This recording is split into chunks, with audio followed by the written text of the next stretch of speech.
about to begin or continue the series between Luminosity and Team Kaliber. As it stands, it's 2-1 in favor of Luminosity as we're about to enter Stronghold, capture the flag. But in case you guys were wondering what kind of monitors these guys were playing on, none other than the BenQ, man. This is the best monitor for high-speed PC and console gaming. If you don't have one, well, you should really upgrade your setup and go grab one. It just occurred to me, like, I definitely have the skills to be a pro player, right? Like, I'm right on the borderline. You're just playing on, like, a 10-millisecond delay monitor? I actually don't know. It's a monitor from, like, 1997 or something. You need like an upgrade, that. man. Yeah, go get a BenQ. But I'm just saying, like, I'm making the switch. You guys will see me at the next event, not as a caster, as a player. The monitors make it different. They actually really do. Yeah. Not even, like, joking. Huge really part of your gaming setup. But, guys, we're entering the ban and protects process for the Stronghold capture of flag, and immediately it's going to be high caliber, the smoke screen, rapid fire, all off the table. It's actually Team Kaliber going after those smoke grenades. Of course, we fully expect to see Overdrive go, but speaking a bit more about the smoke screens, on a map like Stronghold, it could really be utilized well to cut off those lines of sight that the defensive players will be having to cover their flag. If you're attacking Mansion's side, it's very difficult to be able to push through bunker, really either side. But there's so much area you have to worry about back there. Are they going to be behind the van, all the way in the back near the driveway, near the bunker? Yeah, and of course, you're just basically like holed up like in a little rabbit hole. It's like a complete death trap. So if smokes were available, then that means you have to put a lot more emphasis on that bunker area. But now it's going to take a lot to be able to sneak through there. One of the teams, again, you were talking about the cuts earlier, they're really going to have to fail to pay attention to allow sneaks to come in, unless they're through Mansion, because obviously Mansion, a lot of different corners, a lot of variability on things that can go on. There's really like no sneaky stuff that could happen on this map, especially with no smokes, no camo, no overdrive as well. So those things will not be allowed in this game, but it's a pretty straightforward CTF map, right? You got your three main lanes. You got power positions that could cover these lanes. Really, I'm going to be expecting most of the action to go down over near the Mansion side of the map. That's really where you could kind of maybe sneak around, or at least you have the most area to work with and the most corridors. Yeah, but as you can see, 3 of the tacticals are just gone. So maybe someone rocks a trophy, but that's only if you're absolutely terrified of nades. Of course, the nades earlier on in this series have done a little bit of damage in favor of Luminosity, but TK, that's when they were electing not to run flak jacket. So pay attention to that. If we see just even more Semtep sticks, will players try to adjust to this mid-game? But CTF is just kind of a battle of who's more methodical at times, especially on Stronghold. I think the first time I ever saw this map get played, 0 flag caps for the entire match. Then they went to overtime, 0 flag caps, and then they said, I don't know what to do. I mean, that's with every CTF map. The way these guys, kind of approach this game mode, it can lead to a couple of overtimes. That's just because, they take it slow and steady and make sure they have, all their bases covered before they kind of progress up forward on the map. But CTF is my favorite game mode, man. I love watching it get played. Yeah, obviously it can be very exciting at times as well. We just saw C9 when they were playing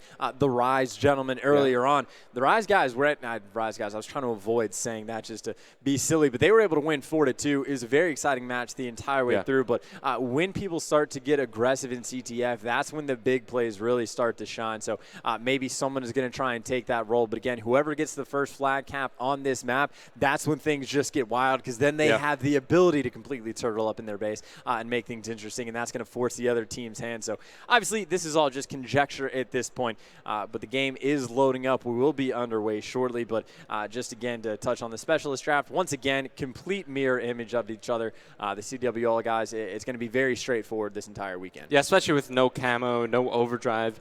Maybe you would see a Psychosis, but Heatwave and Kinetic Armor just really too good not to pick. And then the Scythe, that's going to be kind of your defensive weapon specialist, and the Annihilator that could really be used on the aggressive side of things to try to get a flag pull out. Either way, though, it does appear we are going to be kicking things off with the TK side of things. Theory, who had a very nice performance in Double the nade, uplink. danger close. Well, that's when the trophies are going to come into play. But, of course, something on the other side of the board, if they're rocking flak jacket, not going to make a difference. But looks like they don't have flak. The first blood of this map is from the nade by the hands of Theory. Yeah, Sharp now making his way all the way through Mansion. It looks like there is one player from LG. It's going to be John to try to contest this, but Sharp outgunning John right there. Now TK, since they've won the break, they obviously have map control to work with, and it's going to be LG fighting from the defensive side of things. Well, LG, they are going to be all turtled up in their base. You see that remaining player spawned up in bunker, but they have it complete controlled as well, just because the way the spawns work, you're just going to be right next to that flag at pretty much all points. So TK is going to have to completely overslay, which that is the case. They get the 3 down. That's going to open up the map. You see Theory gets the flagpole. John, though, on the other side of things, is going to be trying to cause problems, and you see he is able to pick up 1 kill, has another gunfight to win. He's going to be able to win that as well. Now he's going to be able to get the flag out, and you can see all the teammate support he has. Gunjar, though, going to be trying to cut those in half. Gets the 2nd kill as well on Spacely, though it does look like John is going to be able to get away. Saints and Sharp going to have a battle going down by head glitch. Saints going to come out on top of that. Looks like this might have actually worked out in favor of Luminosity, despite the fact that they went 3 down. Now they're the ones being aggressive. Theory with the flag, going to get tagged up. Oh, Saints, is he going to get this? Going to go get the flag return as well, and John is right there at the point. Luminosity taking the lead early on, 1-0. I mean, Saints goes huge and gets that return there. He's now on a 3-3, but John making the big play early on for his team. Because he's able to contest for that TK flag position, even if he wasn't able to pick up that 2nd kill, his teammates were able to flood through that bunker lane side of the map. Nobody was there for TK to cut it off because they had to worry about John at their base. And now Luminosity, they're not letting up on the pressure. John continuing to do damage. He finds one, make it 2, fully streaked out now as he's going to continue to run this TK flag up the bunker side of the map. And it's basically going to be a foot race at this point. John has got a clear route the entire way through. He's going to be running through bunker. Now his teammates are going to have their gunfights go down at Mansion. They need to come out on top. TK, though, they need to go quicker. It looks like John's even throwing nades. Of course, we saw the double danger close, coming out earlier, but it's not going to matter. He gets the flag cap in. He was basically doubling up on streaks at that point anyway, but now TK is just going to be in a horrible position because even if they get a flag out, now they have to deal with a lightning strike and a hellstorm as well as all 4 players for Luminosity. Yeah, Spacey did a good job there, just staying alive long enough to allow his teammates to spawn up, rotate back, and help him out to defend that flag. So the TK push, once again, is fended off by the Luminosity guys as, you know, it seems like they're a little mad that they lost that uplink game. As they're putting on a really good performance very early on in the CTF, and this is one where we're like, oh, it could go to overtime, not at the pace this game is going. Yeah, and it's kind of similar to the hard point as well because there was, one player from TK that had just a bit of a slow start. I think this time it was Neslo, started out like 0-5, and Luminosity took full control, and now you can see the flag gets pulled, double kill coming in with the Hellstorm TK. At the very least, they're getting these streaks out of the way early on. Yeah. They're going to have to keep up the pace because another flag pull, they're probably going to get streaked out again, and then they're going to be at an even point, and that's when they can start trying to get points on the board. Funnily enough, that Hellstorm missile doesn't completely blow up the van in the back, so as it blows up, it actually comes as a team kill from John taking out replays, but not going to have too much of an effect on these series of events as Saints picks up 2. John will find the 3rd here, so Sharp, the last remaining player for TK, and looks like he might be able to maybe slip through here, but he's going to make himself known. Does find space. He could get a 2nd here, but he gets shut down. Everybody from TK is accounted for. LG have a good push to make here. And you see John still doing damage, pushing up through mid, was able to win 1 gunfight. He's going to get the 2nd as well. You see that is an insane head glitch. He was on tries to get that 3rd player down by G. You see that player is going to be 1 shot. Saints electing to use the kinetic armor as well.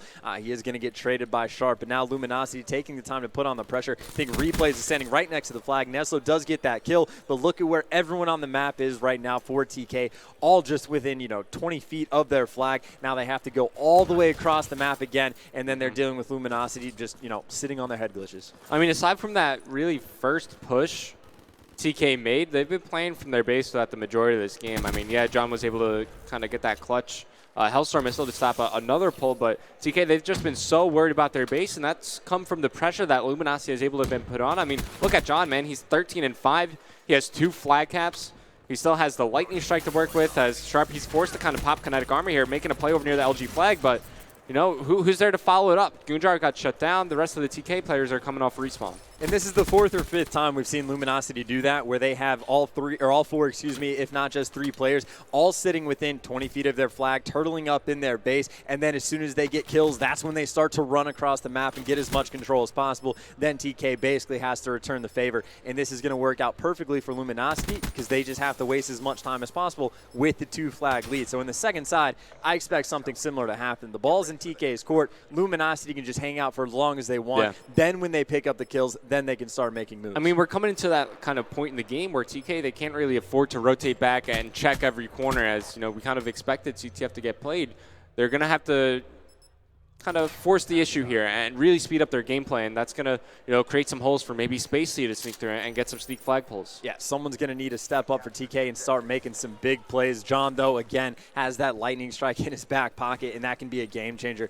Making big plays on your own just for the fact that you have the score streaks. And, well, going to pop out the HC car early on, and at the very least, he's going to get that information. More importantly, slowing down the players for TK. Yeah, he spots too. Gunjar with the beatdown on the Saints, but John should be able to hold off this area. He knows both these players are near here as TK. They're trying to set up a push near the match side of the map, and there you go. Gunjar does find the kill on the Johns, but here comes replays around the flank. He's going to find Sharp. Knows Gunjar's around here as well. Might spot him all the way in the back, but Goon will get some help as he does wind up getting cleaned up. Nezlo picks up 2. TK still trying to, get things going here. Well, John, of course, on that respawn, going to be able to win that gunfight. But now you can see TK trying to play a bit more aggressive. They're trying to keep Luminosity turtled up in their base. You do see there are 2 players spawned up over by Satellite. And TK, actually, they're slowing it down quite a bit. A minute of this second half has already gone by, and they haven't even had an opportunity to touch the flag, let alone get a clean pull. So they're going to be fighting, of course, from the deficit, as we said before. And John still working with those nades as well. Theory was the first to strike, but it looks like no one has really begun to pull out Flag Jacket. I mean, normally we see the Scythe used in a defensive manner, but I wouldn't be surprised to see Gunjar, take it out, when he's pushing through match inside, just trying to pick up kills. Theory also has this Annihilator, and, they're going to have to start using it. They're going to it might not be the perfect moment to use something like an Annihilator or a Scythe. And that's also has Heatwave to kind of aid them in a flag pull here, but they're going to have to try to pull something out of the bag. That's actually something we've seen a few times from Accuracy on Team Liquid, where earlier on in the game, he uses the Scythe defensively just because that's what makes the most sense. But when he starts to get aggressive with it, he's actually been able to make some nice plays. This is a good opportunity to do it here. Yeah, and they need the flag cap as well. They have to, start getting the points on the board, so the specialists just need to come out for him. Of course, right now, Gunjar is trying to lock it down. That way they can get the flag out, and it looks like he's going to just get Specialist himself, the kinetic armor coming in, and that's just going to be a nice stop coming out of Luminosity. Theory takes out his Annihilator, but he's the only person for his team on this side of the map. He will find one as he takes down Saints, but look at the minimap. The LG guys, they're just going to turn around and start to corner him in, but Theory's still trying to make something happen. He gets shut down, and that's just unfortunate. I think Theory may have popped it like as soon as his teammates died, but there you go. 3 go down for Luminosity. Gunjar still has the Scythe to work with. As TK, they need to start getting some touches on this flag. But now we just have to pay attention to where the people on Luminosity spawn. You see they all come up by Satellite, and the first thing they do, rotate back over to that flag, and of course one hangs out and rocks. And TK got 3 down, and they weren't able to do anything with it. Luminosity just so quick on the ball. Now the Scythe coming out defensively. Replays able to get that headshot on Theory. And this is a situation where if you got a Scythe all the way in the back of the map, there's really nothing you can do until that Scythe goes away. Especially because you don't have really any smoke grenades to try to block his line of sight and close the gap, and Replays just has so much cover to work with wherever he's moving. But, you just got to find a way at TK. It's going to be tough at this point because now there's less than 2 minutes remaining. And LG, they're starting to put some pressure on their own, so TK have to start worrying about their base. They can't just keep overextending. It's basically unable to make that defensive kill. This is an opening for TK. Nobody from LG near this side of the map, but Nezlo is going to need some help. He has his heat wave. Let's see if he decides to pop it here, but that player just too far away. Can Replays get this return? Well, he's going to have another gunfight. The MR6 pistol coming out, rapid fire. Not going to have enough to clear it, but you can see the score streaks coming in, and that flag is going to get returned. Disappointing for Nezlo. On the other side. Yeah, in that situation, disappointing for Nezlo that the heat wave was too far. And now, of course, Luminosity, as soon as the map is opened up a little bit, they pick up the flag. Of course, though, TK is able to overextend through bunker and pick it up, so we're back to a stalemate situation. Nezlo might find this return here. Well, was close. Unfortunately, just doesn't finish that kill, but now it's going to be Replays on the other side of things. He's going to cut off Sharp over near the bunker here, and he's in a great position to find this kill. Sharp's just going to get caught sprinting. Replays with the easy return there as LG. That might be the dagger, man. That might be game over. Well, there is a player for TK on the flag. That's not going to be Theory because he's going to be dead. The last stalemate situation, that we had last time, Luminosity was able to come out on top. This time they don't get a flag, but again, that's exactly what they needed to do. It took, about 3 minutes for TK to get anything going to where there was potential for them to get a flag, and they need 2, and now they have 37 seconds, and Luminosity is going to go up 3-1 in the series. Yeah, maybe if you had, overdrive to use, then maybe TK could find a way back into this game, but there's just not enough time left on the clock. It's going to be Luminosity Gaming going up 3-1 in this series with an impressive win here on CTF Stronghold. I mean, John, he has another big game, 26-14, both the Captors first team. You think back to the first side, that huge play he made, just stalling the TK kind of progression forward is even able to find 2 kills, allows his teammates to overextend off the bunker respawn, forces the stalemate, then Saints gets that clutch return after for the first flag of the game. And not only that, John also gets his streak. So he's responsible for the 2 flag caps, but more importantly, he's responsible for the 2 biggest defensive stops. Now, of course, you do have to give credit to replays getting the kill on Neslo early on, but the first time we saw TK touch the flag, Hellstorm came raining down, picked up a 2-piece. Towards the end, Lightning Strike comes in, stops the flag carrier, gets control. So that one play by John got them the only flag cap that they needed to win, and then everything they needed for the remainder of the game to stop everything they needed to from TK. You know, like I was saying during the search and destroy, John is a playmaker, man. You put him in you give him an opportunity to make something happen, make something special, like a special play for his team, and he does it like every single time. Such a talented player, and that's what we've been waiting to see from this Luminosity squad. You know, they've had their struggles in the online league, but they're really showing a new squad, kind of like a rejuvenated squad here at the LAN. I don't know why. I completely forgot to mention this. One of the standout things about Luminosity, I think they're 5-1 in the league in CTF. And pretty much everyone is about 50-50. They're the only team that seems to have it figured out pretty well. And this doesn't obviously extend their thing to 6-1, but they're a good CTF team. So probably should have mentioned that before the match. But nonetheless, 3-1 series lead. And, of course, going into Redwood S&D Nets, we saw what Luminosity was able to put together earlier on Fringe. Do you really think there's anything TK can do to bounce back? I mean, we talked about him being a good S&D team, but they lost 6-1. It wasn't even close. I mean, maybe that's just what they have planned on Fringe. It might be a little bit different for Redwood, you know, a little bit different strategy. This map is played a bit differently as well. Yeah. So we'll see. I think the ban and protects process, as always, is going to have a huge impact on the game. You know, potentially you could throw a curveball at the other team if you ban something like a Blast Suppressor or a Dead Silence, even Flak Jacket. Or the Perk 3 Greed, because you're such a big fan I of love that. Let me explain why I love it, because, you know, we always